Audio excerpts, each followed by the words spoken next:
The spectacular scenery of the Eastern Sierra provides the backdrop for your journey into the past.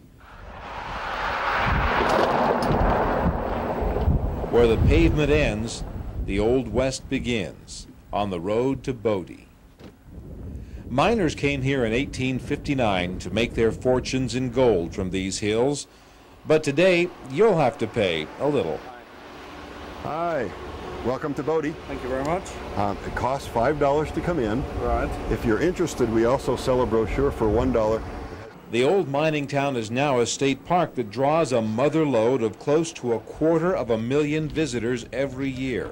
But Bodie is not a typical California tourist attraction. I like that they didn't try to spruce it up for the visitors. You can peek in the windows and see how they actually lived. It's interesting. Bodie is like an old snapshot, frozen in time.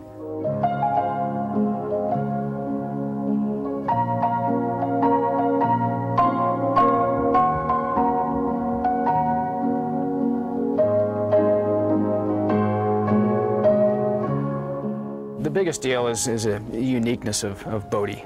You say it's a ghost town, you can come in here and you can look into buildings and you can see what's left of people's lives, basically, where they got up and walked out or they couldn't afford to take it with them and went someplace else. That's the most unique thing and probably the most impressive to most people that come here. It's very old. What's the most interesting thing you've seen so far? How, like, all this wallpaper is all ripped up and the ceilings are like practically almost all fallen down. And that's the way it will stay. The rangers here have an unusual mission to keep this town looking just as it did when everybody left.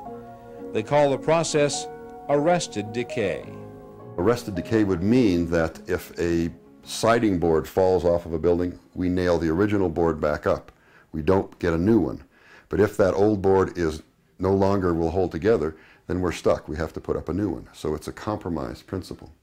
These artifacts that you see, the books, this isn't fake. We didn't put them here.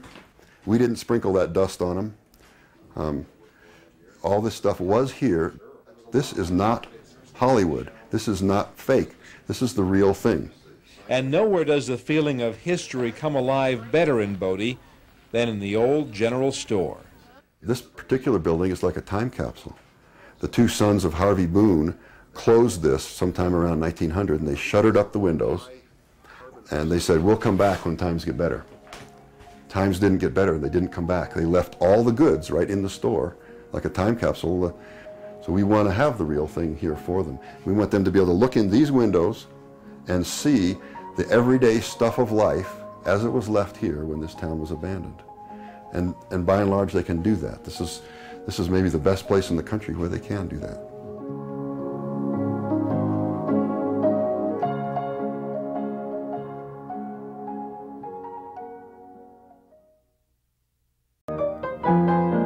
The story of Bodie begins in July of 1859. That's when a prospector named William Bodie discovered gold on this hill. While he died in a blizzard just 3 months later, his discovery led to a mining camp that became a town, and by 1879, Bodie was booming. With 10,000 people, it rivaled Los Angeles. The town boasted fine hotels and even a men's athletic club. Bodie had its own baseball team, several newspapers, a thriving business area, and fine homes.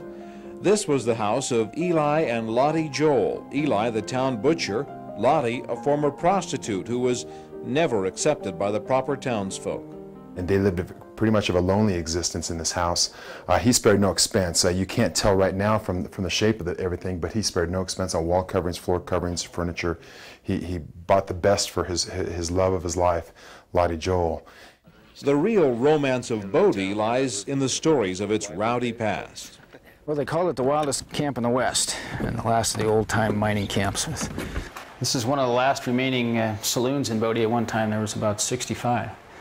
And they ran 24 hours a day. Sometimes people would actually sleep in saloons if they didn't have a home to go home to.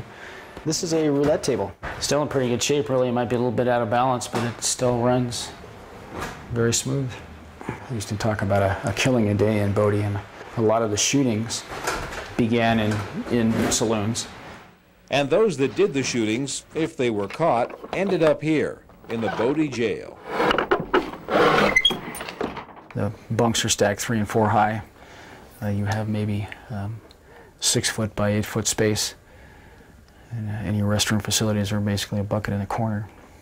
Comfort is still a problem in Bodie, especially when an afternoon thunderstorm hits. Visitors aren't allowed into most of the old buildings, but you can get under the leaking roof of the stable next to the jail. It's a good place to meet your fellow travelers.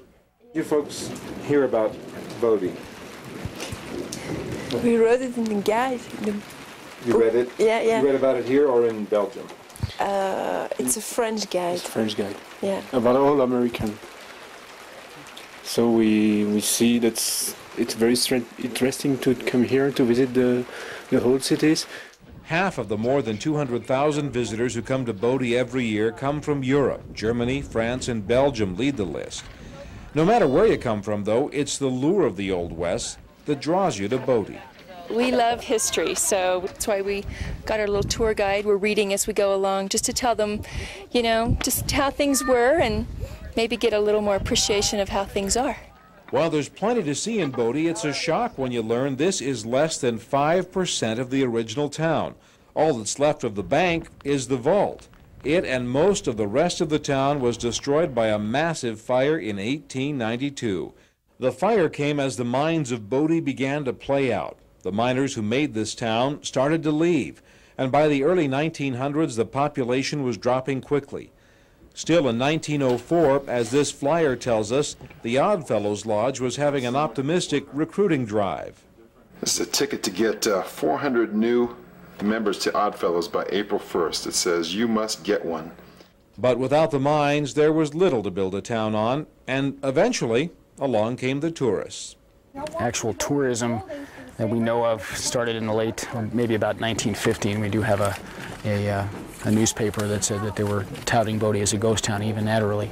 Prohibition increased tourism in the 1920s. The boards were taken off a few saloons where the bootleg liquor flowed, and the old roulette wheels got another turn. The fun stopped with the end of Prohibition in 1932, and then a devastating fire that same year wiped out most of the rest of Bodie. Today, the town remains as it was left, and a few of those who once called Bodie their home come back to make the old cemetery their final resting place. The cemetery offers the best view of Bodie, its buildings still standing as monuments to those who once lived here. Today's visitors often ask if there's still gold here. The answer is yes, if you know where to look for it.